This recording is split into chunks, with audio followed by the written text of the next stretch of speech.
The first is sort of an extension of a topic that Senator Murray was talking about earlier in terms of equity of the Social Security system. My understanding is that even with Social Security, there are more than 5 million seniors in the United States currently living in poverty.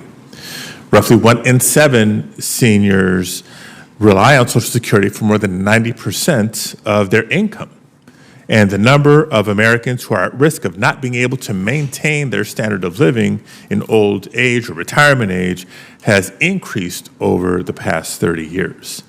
And this is particularly true for lower income and marginalized communities that have had fewer opportunities to save, earn pensions, et cetera, especially among Black and Latino elder adults.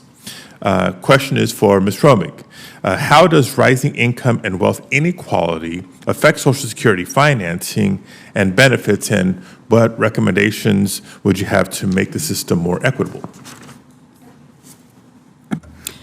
That's a terrific question.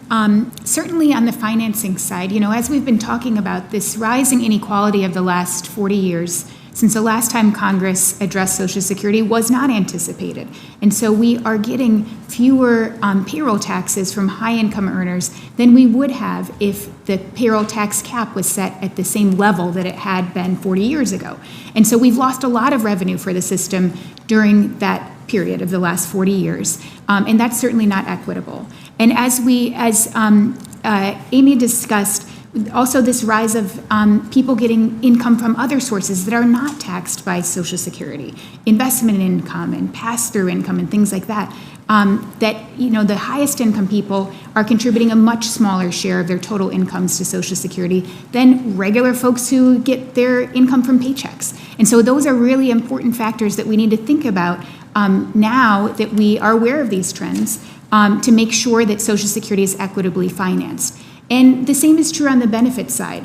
The increase in longevity over the past 40 years since we last addressed Social Security has meant that wealthier people are living significantly longer. That's not true for the bottom half. And in fact, the reverse is true for some marginalized groups. We hear about these deaths of despair, especially in marginalized communities where life expectancy is actually shorter than for their parents or grandparents. So that means they're getting benefits for a shorter amount of time, whereas wealthier folks are getting benefits for more years. And so we need to address that as well.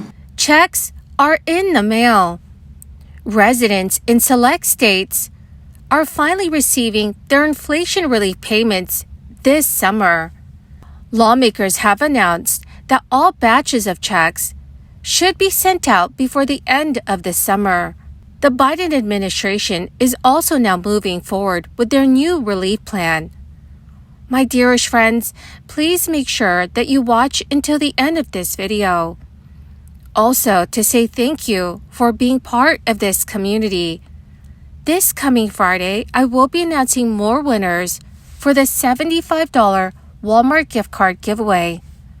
My dear friends, if you'd like to enter these weekly giveaways, please make sure that you click and like several of my videos and then comment below the keyword of each video that you watch. The more videos that you watch and then comment on, my friends, the greater your chances of winning the giveaways. New Mexico residents around the state are receiving rebate checks this summer. The checks will be automatic for people who filed state tax returns in 2021. New Mexico set aside $15 million for residents who didn't file 2021 tax returns. If you successfully applied for a share of the cash, you can expect your rebate to be sent out by the end of summer. The idea is to help New Mexico residents cover the rising costs of living. The acting secretary for the New Mexico Human Services Department said in a recent press release, inflation has affected many low-income families by the increased cost of food, housing, and other daily necessities. These relief payments will support people across New Mexico who need the extra boost to help feed, house, and take care of their families. According to New Mexico state officials, for people who did submit 2021 tax returns you do not need to apply for the cash rebate. The state will automatically issue your rebate. Also, many residents of Georgia may have already received extra money, as the state began issuing its first round of surplus tax refund checks this month. Lawmakers approved Governor Brian Kemp's request to issue income tax refunds to eligible state taxpayers. These refunds will cost a projected $1 billion of the $6.6 billion in surplus revenue held over from its last budget year. Both the income tax rebate and a separate $950 million property tax rebate are fulfilled campaign promises made by Governor Kemp during his successful re-election run last year.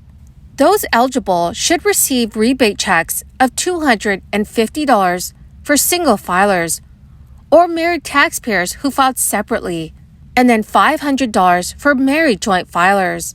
Residents will qualify for a refund if they filed taxes in both the 2021 and 2022 tax years, though no one can receive more than they paid in state income taxes in 2021.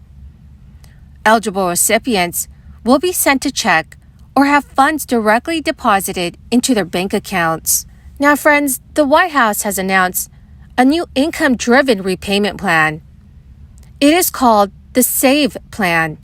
The concept of the SAVE Plan was announced in January. It is touted as being the most affordable repayment plan in history. This plan will replace the REPAY Plan, which is also known as Revised Pay as You Earn. The SAVE Plan aims to lower monthly payments for student loan borrowers and eliminate them entirely for individuals who meet the income criteria. It will also halt the accumulation of unpaid interest, as long as repayments are made promptly.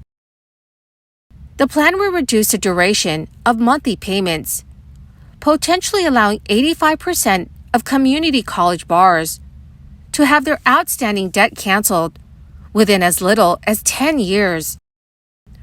The new plan from the White House will amend the terms of the Revised Pay as You Earn plan. The proposed regulations will increase the amount of income protected from repayment from 150% of the federal poverty guidelines to 225%.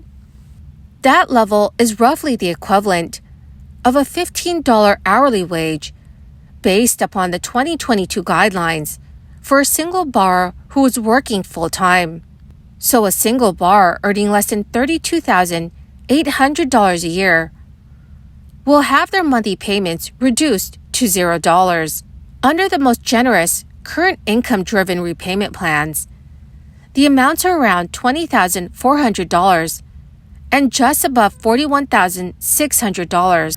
The SAVE plan guarantees that no borrower earning under 225% of the federal poverty level will have to make a monthly payment. The SAVE plan will also forgive loan balances after 10 years of payments instead of 20 years for borrowers with an original loan balance of $12,000 or less. So, dear friends, what are your thoughts on President Biden's student loan forgiveness plan? Please let me know in the comments section below. Well, my magnificent and most marvelous friends, that is the end of my daily stimulus update video for this Wednesday. My dear friends, thank you so much for joining me here and for being part of this community.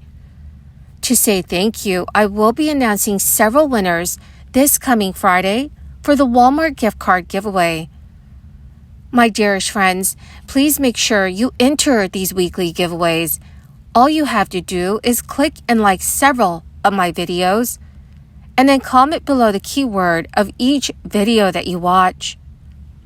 The more videos that you comment on, dear friends, the greater your chances of winning these giveaways. Thank you and have a wonderful and very blessed week.